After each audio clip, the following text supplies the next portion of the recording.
Russia's Deputy Foreign Minister Mikhail Bogdanov is in Beirut for a 4-day visit where he is expected to hold meetings with Lebanese officials.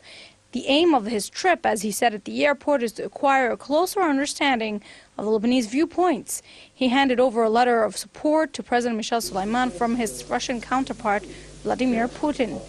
The major idea expressed by the Russian envoy was a call for stability in Lebanon. Officials in Lebanon should work on achieving stability in their country through establishing sovereignty and security.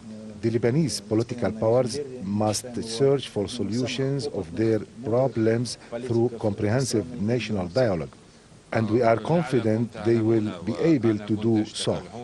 Bogdanov discussed with the Lebanese officials some internal issues related to the cabinet formation and upcoming elections, but the most significant topic was the talk on regional matters. In a meeting with the head of the Falange party, Amin Jumayel, discussions focused on working towards collective efforts and confronting the repercussions of the influx of Syrian refugees into Lebanon. Bogdanov also met with Hezbollah members of parliament, where he said he respected the role and views of Hezbollah, which made many sacrifices for Lebanon.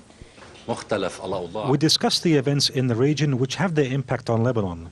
We were able to acquire some insight into the efforts made by Russia to find a solution in the region and pave the way for a political solution which we believe is the only way out of all crises. Experts see Russia as a growing major power which can present itself as a moderate alternative to the historically biased foreign policy of the United States.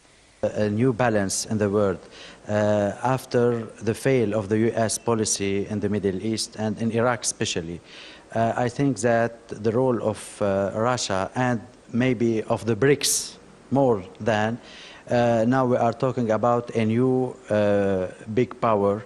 It means that we are talking about economic power, we are talking about political and diplomacy and a new regional order. All Lebanese sides have warned of the impact of the Syrian conflict on Lebanon. Lately, insurgents in Syria shelled Lebanese villages near the border with Syria, while the Syrian army exchanged fire with militants launching cross-border operations from Lebanon. The Russian Deputy Foreign Minister's visit to Beirut comes in light of the growing threats caused by the insurgency in Syria and in light of the cross-border violations by the Western-backed militants. Russia has stressed the role of unity among Lebanese officials to maintain stability in the country. Maryam Saleh, Press TV, Beirut.